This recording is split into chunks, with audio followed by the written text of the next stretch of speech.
Halo semuanya, selamat datang di NU Daily, mengupas seputar dalil-dalil amaliyah NU.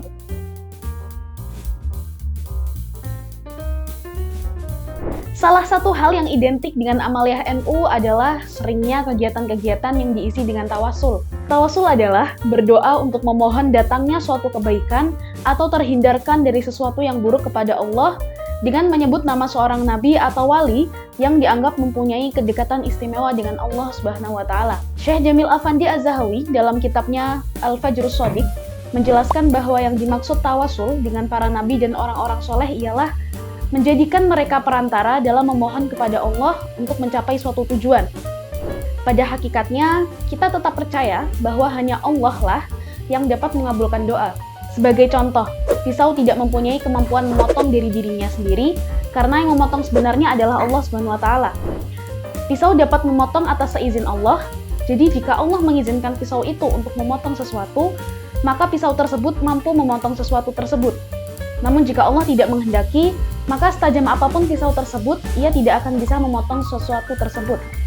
Hal ini sama halnya dengan doa yang dibarengi dengan tawasul. Tawasul hanyalah perantara agar doa yang kita lantunkan bisa segera dikabulkan oleh Allah Subhanahu wa taala.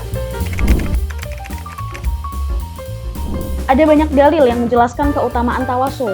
Di antaranya firman Allah, "Ya ayyuhalladzina amanu taqullaha wabtaghu ilaihil wasilata wajahidu fisabilihi la'allakum tuflihun." Hai orang-orang yang beriman, bertakwalah kepada Allah Subhanahu wa taala dan carilah sebuah perantara untuk sampai kepada Allah. Berjihadlah kamu di jalannya agar kamu mendapat keberuntungan.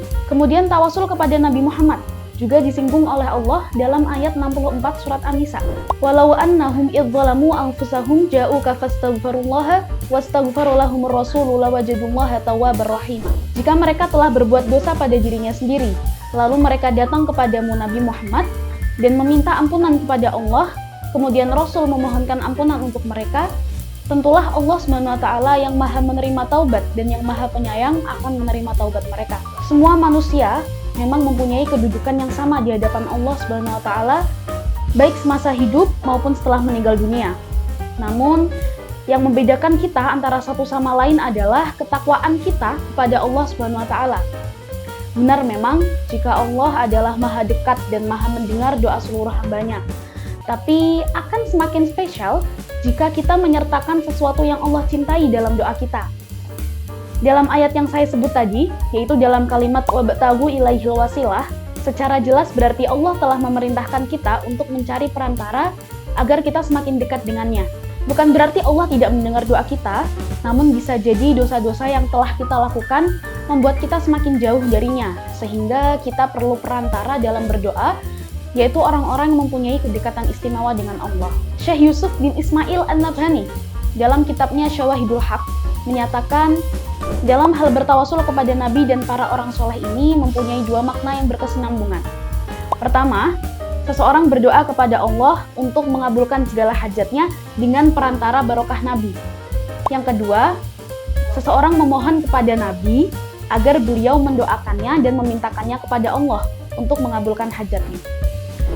Kedua makna ini mempunyai satu kesamaan penting, yaitu orang yang bertawasul tetap percaya bahwa yang mampu mengabulkan doa hanyalah Allah Subhanahu wa taala, sedangkan para nabi dan wali Allah ini hanyalah perantara agar doa dapat segera diterima dan dikabulkan oleh Allah Subhanahu wa taala.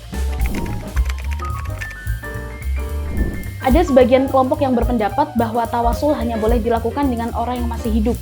Pendapat ini berdasarkan kisah Sayyidina Umar radhiyallahu anhu yang bertawasul kepada Sayyidina Abbas saat masih hidup untuk meminta hujan. Dari asar inilah akhirnya dipahami bahwa tawasul hanya diperbolehkan kepada yang masih hidup. Dari Anas bin Malik, bahwa Umar bin Khattab ketika menghadapi kemarau panjang, mereka meminta hujan dengan perantara Sayyidina Abbas bin Abdul Muthalib. Lalu Umar berkata, "Ya Allah, kami telah bertawasul dengan Nabi kami, dan Engkau beri kami hujan. Maka kini kami bertawasul dengan paman Nabi Muhammad. Maka turunkanlah hujan." Kemudian Sayyid Muhammad bin Alawi Al-Maliki dalam kitabnya Mafahim Yajibu Antu Sahiha menanggapi pendapat ini dengan mengatakan, "Wa man fahima min kalami Amirul Mukminin annahu innama tawassala bil Abbas wa lam yatawassal bi Rasulillah sallallahu alaihi wasallam li'annal Abbas hayyun wan nabi mayyitun faqad mata fahmuhu wa ghalaba alaihi wahmuhu." wa nada ala nafsihi bi jahalatin dhahiratin aw asabiyatin li ra'yihi qahiratin. Fa inna Umar lam yatawassal bil Abbas radhiyallahu anhuma illa li qarabatihi min Rasulillah. Orang yang memahami perkataan Sayyidina Umar yang bertawasul kepada Sayyidina Abbas dan bukan kepada Rasulullah karena pada saat itu Sayyidina Abbas masih hidup dan Rasulullah telah wafat adalah pemahaman yang keliru dan cenderung menggunakan sangkaan yang lemah. Seakan-akan mereka menyiarkan kebodohan mereka sendiri atau sifat fanatik mereka kepada pemikiran yang keras, karena sebenarnya Sayyidina Umar tidak bertawasul kepada Sayyidina Abbas kecuali karena memang Sayyidina Abbas ini merupakan kerabat dari Rasulullah. Kemudian beliau menambahi keterangannya bahwasanya pendapat yang mengatakan bahwa muslimin yang bertawasul dengan orang yang sudah meninggal merupakan sebuah kesyirikan, sedangkan mereka memperbolehkan tawasul dengan orang yang masih hidup adalah pendapat yang jauh dari kebenaran. Jika mereka berpendapat bahwa tawasul adalah suatu kesyirikan, maka tidak ada perbedaan antara tawasul dengan orang yang masih hidup ataupun yang sudah mati. Pendapat ini justru seakan meyakini bahwa orang yang masih hidup mampu memberikan pengaruh, sedangkan yang sudah meninggal tidak. Padahal tawasul tidak boleh dilakukan jika kita mempercayai bahwa suatu perantara mampu mengabulkan doa. Sebaliknya, tawasul hanyalah perantara agar suatu doa cepat diterima oleh Allah. Maka dari itu, pendapat yang terpilih adalah memperbolehkan tawasul baik dengan yang masih hidup ataupun yang sudah meninggal. Kisah Sayyidina Umar yang bertawasul dengan Sayyidina Abbas ini juga merupakan dalil bahwasanya boleh bertawasul kepada selain Nabi Muhammad. Hal ini dikarenakan tujuan bertawasul adalah mengambil barokah dari amal ibadah seseorang. Jika tujuan dari bertawasul ini adalah amal ibadahnya, maka tidak memandang apakah orang itu nabi atau bukan. Karena pada hakikatnya, semua tidak mempunyai kekuatan apapun. Tapi diharapkan dengan amal-amal ibadah beliau ini bisa membuat doa kita semakin lebih mudah diijabah oleh Allah Subhanahu wa Ta'ala. Di dalam Al-Quran terdapat ayat yang menjelaskan bahwa orang yang soleh atau para syuhada itu tetap hidup di sisi Allah, walaupun jasad mereka telah terkubur di dalam tanah.